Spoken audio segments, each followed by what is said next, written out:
As we ring in the new year, a respected physician is sharing some tips for a happy and healthy 2026 with Norah O'Donnell, starting with a suggestion you just might not expect.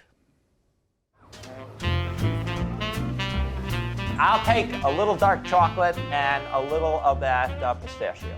Dr. Ezekiel Emanuel is serving up some unusual advice as you start out 2026.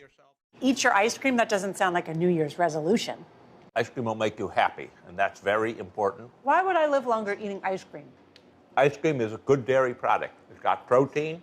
Its saturated fats are in a globule, so it doesn't affect you as much as saturated fats in meats and other things. Plus, you typically do it socially with someone else. And, you know, being happy is a very important part of living a long time. I feel like you're saying eat your ice cream is like, don't stress out as much about life. Be more social. We're here for only 75, 85, 90 years. You've got to make life enjoyable. You've got to make it fulfilling. The prominent oncologist and health policy expert is taking a different approach in his new wellness book called Eat Your Ice Cream: 6 Simple Rules for a Long and Healthy Life. I want people to stop obsessing. Make it part of your life. You should like exercising. You should like eating well. Otherwise, you're not going to do it for years and years and decades, which is what's necessary for a long, healthy life. The doctor's health handbook does include the basics of what to eat, how to exercise, and the all-important reminder that sleep is fundamental to wellness. But it goes beyond that. This book is broken into 6 behaviors, starting with don't be a schmuck. Not something I would think of the first chapter for a wellness or longevity book. One of the things that is, I think, core to the book is stop doing things that aren't good for your health. And so don't be a schmuck is... Or don't be an idiot. Exactly. Don't make mistakes that are... Right. Don't be a schmuck is my father's reference to us when we were being stupid. And so there are lots of things that we do as human beings that can be schmucky. So list some of those things. Well, smoking, vaping, doing drugs, not taking your vaccines. I don't agree with the current administration, and they're dead wrong on this. Also on the so-called schmuck list, alcohol. This is what everybody wants to know about, the right amount of alcohol or no alcohol. There has been a lot of research on alcohol, so here's the way I distill it. The safest level is probably 0. There are some studies, and we should be clear, where it's half a cup a day, 3 cups a week. Nobody drinks a half a glass of wine. I'm sorry. So you drink every other day. On the other hand, 65% of the public drinks. You're not going from 65% to 0, so you have to give people reasonable advice. And the reasonable advice is, first of all, no binge drinking. That's really bad for you. Don't drink alone. That's really bad for you. If you're using alcohol as a lubricant for social interaction, which many people do, that's probably good. You're getting some benefit from the social interaction. Social interactions, a consistent theme for Dr. Emanuel, is something he learned at a young age.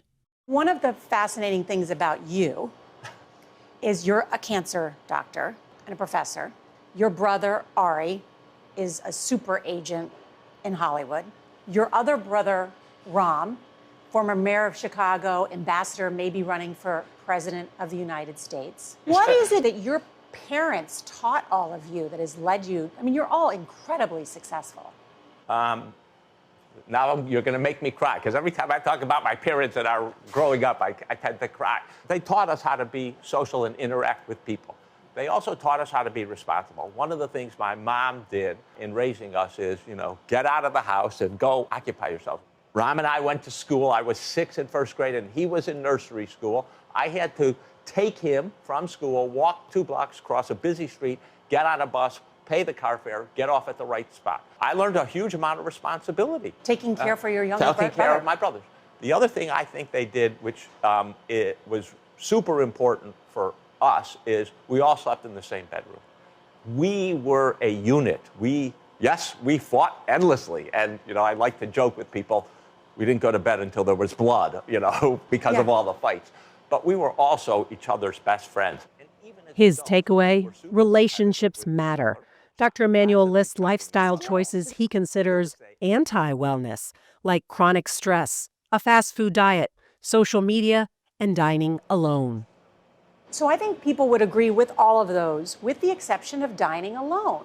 Like a lot of people go to a restaurant or get home from work and dine alone. If it's an occasional thing, don't make it every day. And, if you find yourself dining alone, what you should do is call up a friend. If you're sitting at a bar, right, and you're dining there, ask the person next to you, have you been to this restaurant before?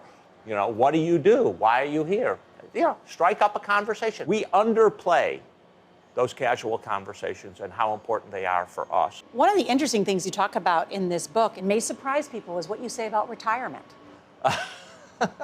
Yes, retirement leads to more rapid cognitive decline for people. I say to people, don't retire. And if you're going to retire, you have to plan retirement well so that you stay engaged, you stay mentally sharp. And that doesn't mean, I'm going to try to play the saxophone one day. But Dr. Emanuel, a lot of retired people like to buy books and watch Sunday Morning. Well, if they're buying books and staying mentally engaged that way, if they're going to volunteer, or they're talking to friends, or they're taking up a new hobby seriously, all of that is excellent, highly endorsed. Meaning don't retire the mind or retire your social engagement. Yes, and it's very important. You've got to be deliberate about it. You can't let nature take its course. So what's the biggest piece of advice you have for someone in 2026?